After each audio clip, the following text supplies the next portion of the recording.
Hi, thank you for joining this session here at Stoneridge Connect. My name is Maril Zaia.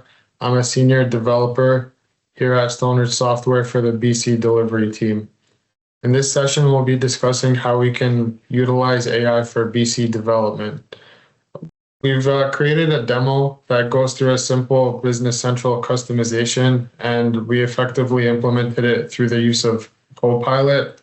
But what I did want to preface this with is although Copilot or your other AI tools that you may like do help you get the results, they're not the final solution because the expert knowledge is required for putting this all together and for also knowing effectively how to use these AI tools.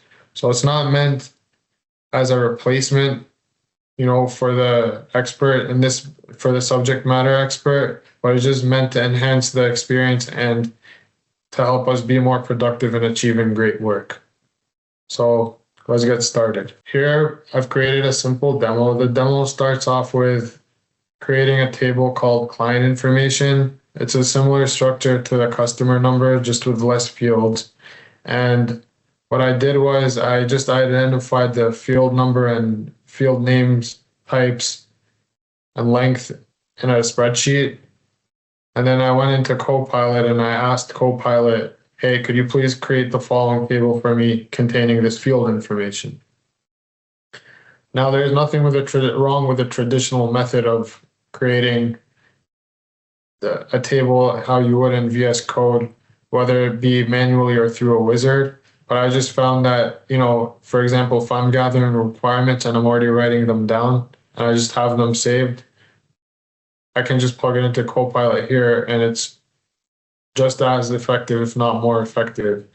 And what I even found cool about it is the fact that I was able to capture the primary key on its own without me defining in VS Code, and I was actually intelligent enough to decipher what the primary key should be in this case, which would be the client number. Now, the next thing I'm going to ask Copilot to do is to create a list page. I've created the objects for the list and the card page, but there's just nothing populated in there. I know I'm going to need a list page to display all my clients, and then the card page is going to be used to drill into from the list page to enter or update information. Let's go ahead with that. As we're prompting Copilot to create the list page, I do want to point out one thing. I want you to see how I'm being specific in what I'm asking. So notice I said create a list page. I didn't just say a page because there's different page types in Business Central. And then also, told it to put an application area because I know if I don't, I'm going to get a warning or an error. And then I also asked for a tooltip, same thing. And I also want to give the user an enhanced experience by allowing them to know what the fields are going to be used for. So see, again, that's where the expert knowledge is required because you have to know what to ask it so that it can give you the best results. Here we're just copying the end result of what we got from Copilot. Now notice we have a warning. It's because I forgot to ask, can you qualify this with a rec? I just made an assumption that Copilot would put rec, but it's not there. So I'm going to go back and just ask to pre-qualify it with a rec so we don't have any warnings. I'll just skip ahead. Now we're going to have a fully functioning list page. So now we're able to display the client information in the system. Lastly, we're going to need the card page, as I mentioned, to update or enter the client information, and we're going to tell Copilot to do that.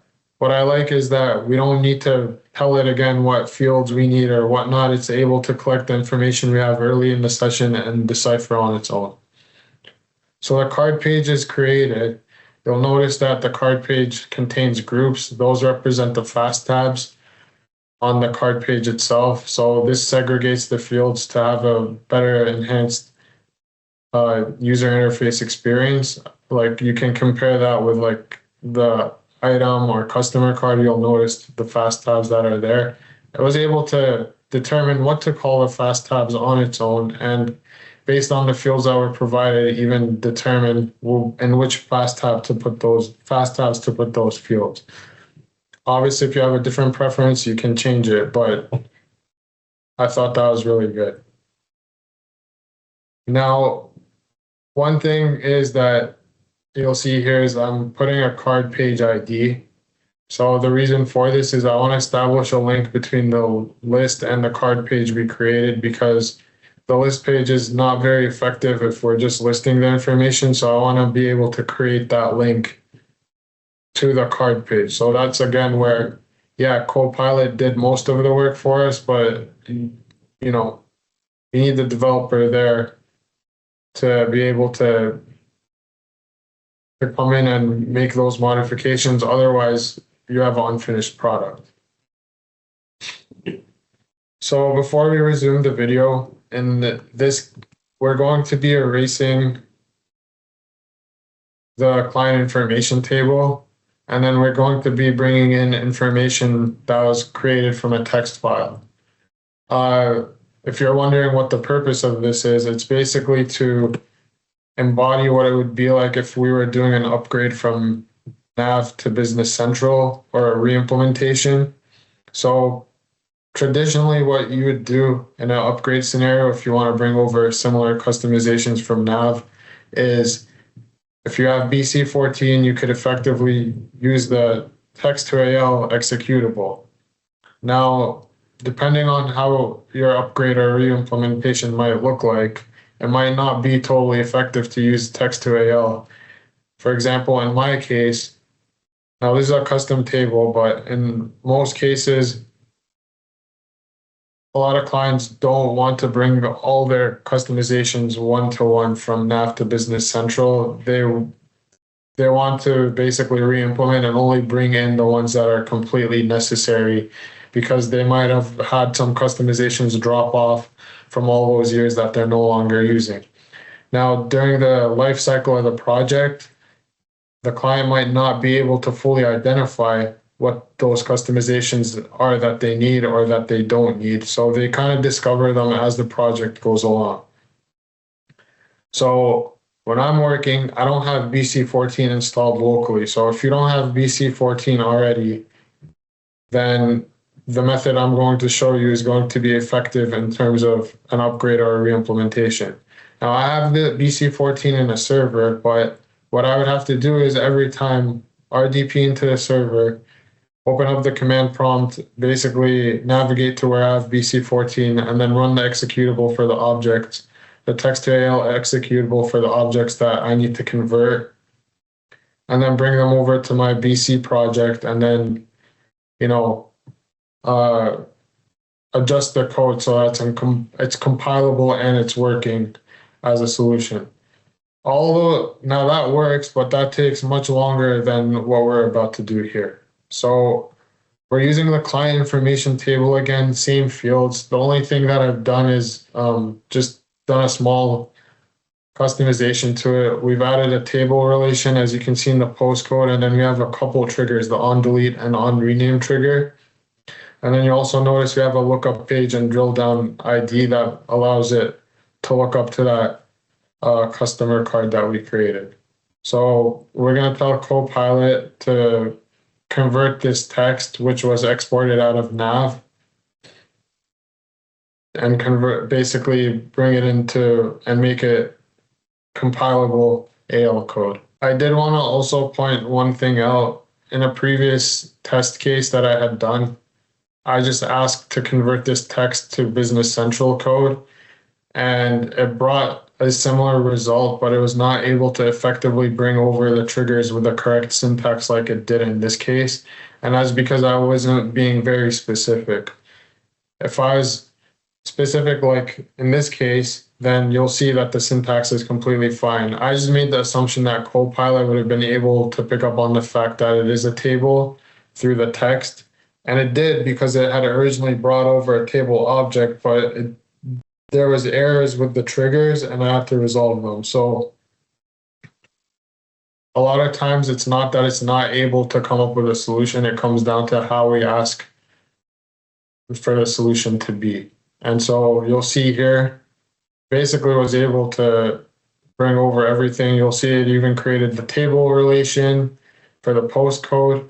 It did miss some of the properties that were defined there, but that's not too big of a deal. And then also notice that it missed the drill down and look up page ID, which you'll have to bring in. So effectively, it was able to bring over majority of the customization. And considering if you don't have BC14 to use the text to AL, or for instance, like on-prem BC14, or even like if you do, but it takes a while to navigate to and it's just quicker for you to fill it in like it would be for me here, then I think this is an effective method.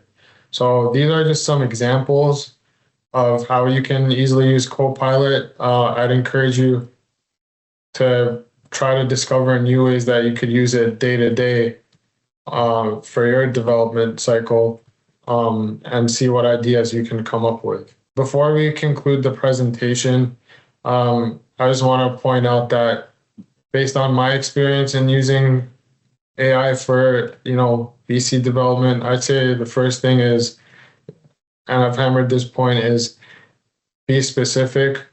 Being specific is going to get you the best results. And because if you're not specific, you might end up getting a result and you may end up spending more time trying to take what Copilot gave you and flipping it and making it work for what you want than you would have if you just started it from scratch on your own. So it's important to be specific so that the tool could be used to help you rather than to get in your way. And then the other one is to be curious. I think AI gets a bad rap for taking away our creativity, but it's not. I think if you're curious in the way that you can use it, I think that can open up another area of creativity that you can implement this for and still stick to your creative sense as a person or as a developer.